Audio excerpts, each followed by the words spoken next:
¿Qué quiero decir con esto? El presente, el pasado y el futuro, si no, no se entiende. Está aplicando en esta visión que tiene de Dios San Juan, aquello de yo soy el que soy, en un presente perenne, con lo cual se le presenta a Dios en el Éxodo a Moisés, y lo aplica a Dios en esta visión con tres. Yo soy, dice, el que es, el que era y el que viene, presente, pasado y futuro. Esto creo que es muy importante para poder entender el Apocalipsis en su integridad. Algunos pusieron solamente el énfasis en el sentido histórico, del pasado. Entonces hacen un montón de aplicaciones, el 666 del anticristo, entonces hacen una interpretación de la palabra Nerón, emperador romano, César, bueno, entonces quiere decir, y suman las letras haciendo un traspaso de la primera letra, como si fuera en castellano la A, B, C, 1, 2, 3, la primera letra, entonces le sale el 666, porque entonces es Nerón. Bueno, puede ser, y puede ser en un sentido también simbólico, Nerón como el primer perseguidor de los cristianos. Ahora, evidentemente, si el Apocalipsis, escrito en el año 95, va a hablar de Nerón, que estuvo décadas atrás, no tendría sentido. Si fuera una interpretación meramente histórica.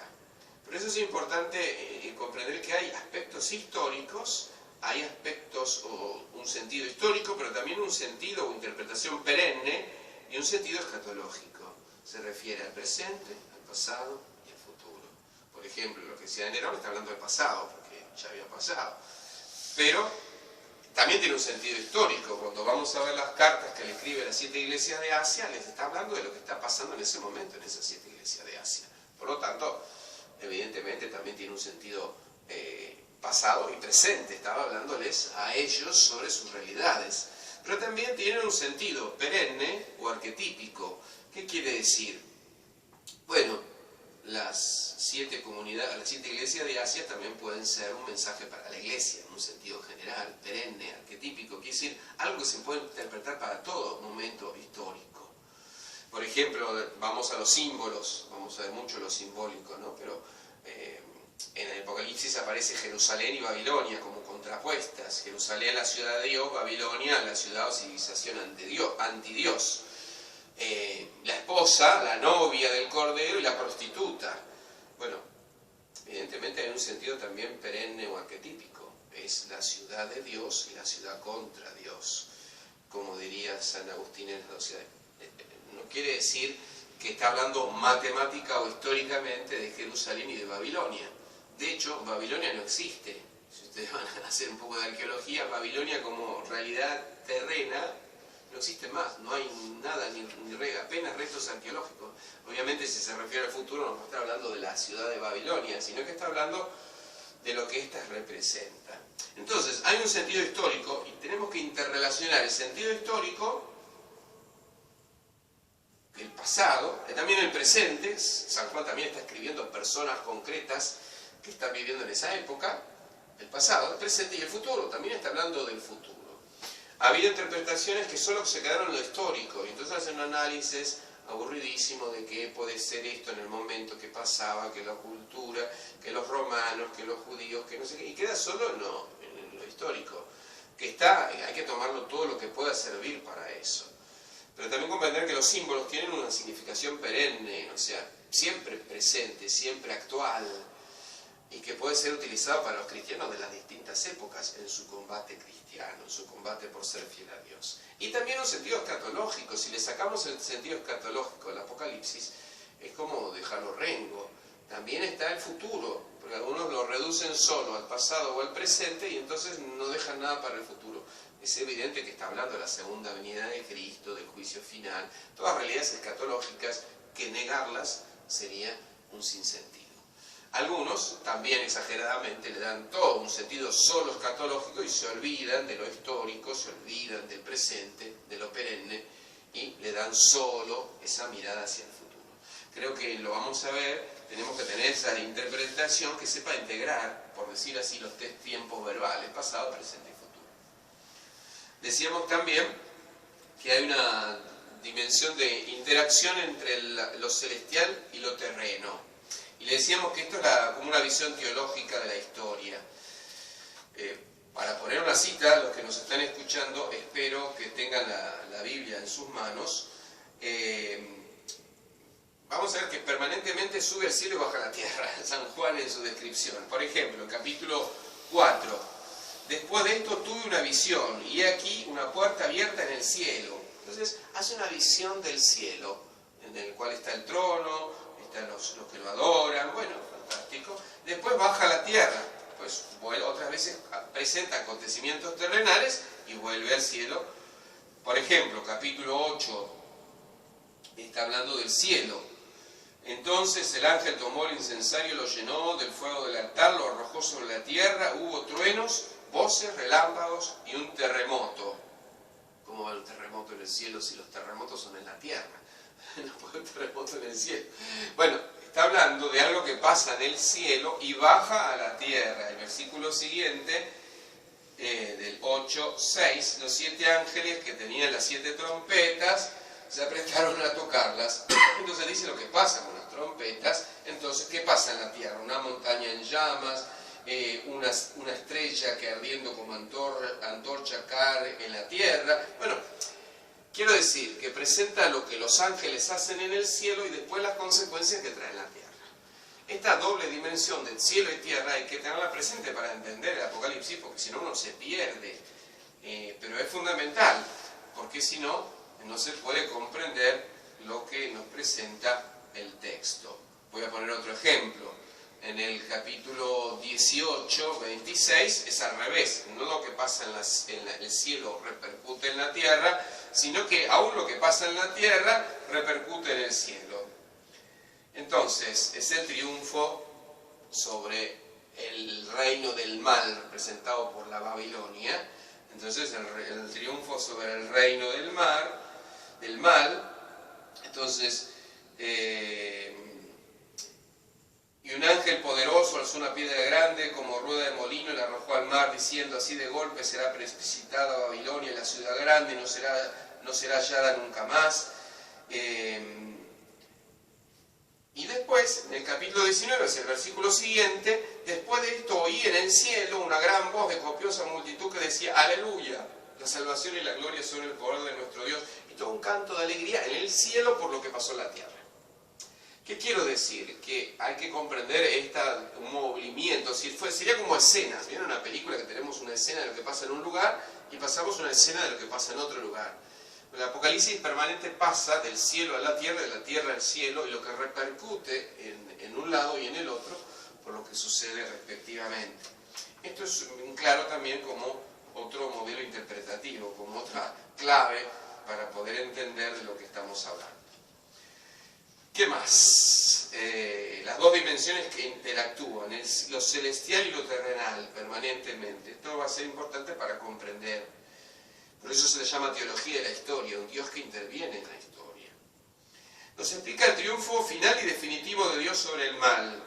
El libro va dirigido a animar a los cristianos en épocas de persecución. En estos 2000 años, a todos, incluso a los discípulos de San Juan, que lo escribe desde la isla de Patmos, a sus propios discípulos, a las 7 iglesias de Asia, que ahora las vamos a ubicar y vamos a entender por qué tiene que ver esto con San Juan. Da signos para que ellos entiendan, todos los cristianos en las distintas épocas sufran persecución, pero especialmente los que sufran la persecución final, que a eso apunta también. Da signos para que en ese tiempo entiendan los acontecimientos y estén preparados, atentos y esperanzados. En todas las épocas, porque aún en medio de la persecución, comprendemos que el que va a triunfar al final es Dios. Entonces, aún en medio de la persecución y el martirio, el cristiano tiene esperanza. Aunque no suceda ahora ese triunfo, sabe dónde termina la cosa. Pero también a los del tiempo final, sobre todo, porque son los que van a sufrir la persecución más grande, la gran tribulación, y saben que también entonces a ellos son los que también van a poder comprender esa esperanza en el triunfo final. Quisiera destacar, antes de entrar más claro al texto, las figuras simbólicas antitéticas. Es otra clave de interpretación del Apocalipsis. Esposa o novia del Cordero, la prostituta. Jerusalén, Babilonia. Cristo, el anticristo. Hay que comprender los símbolos. Permanentemente nos habla en sentido simbólico. Por ejemplo, los números. El número 7 tiene una clara referencia en Apocalipsis. Fíjense que, les voy a citar solo algunas. Las 7 cartas a las 7 iglesias, los 7 sellos, los 7 ángeles con las 7 trompetas, las 7 copas o 7 plagas. Bueno, todo el Apocalipsis está lleno del número 7. ¿Qué quiere decir el número 7? Por eso podemos comprender. El Génesis comienza con la creación, y esa creación son 7 días.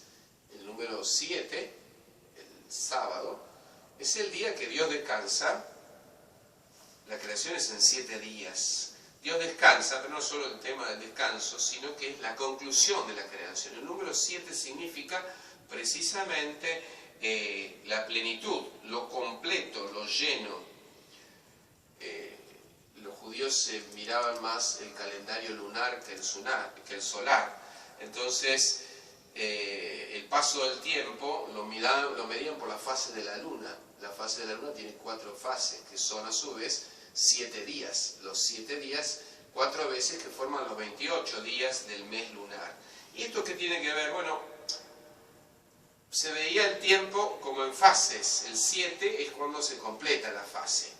El 7 cuando se termina la creación. Entonces, el 7 es símbolo del periodo pleno, de lo perfectamente completo o terminado, de la totalidad. El 7 es signo de la totalidad. Por eso el Apocalipsis está lleno de 7. ¿Por qué? Porque expresa la plenitud o totalidad, lo que se acaba, el cumplimiento, la plenitud de un montón de otros símbolos que vamos a ver después.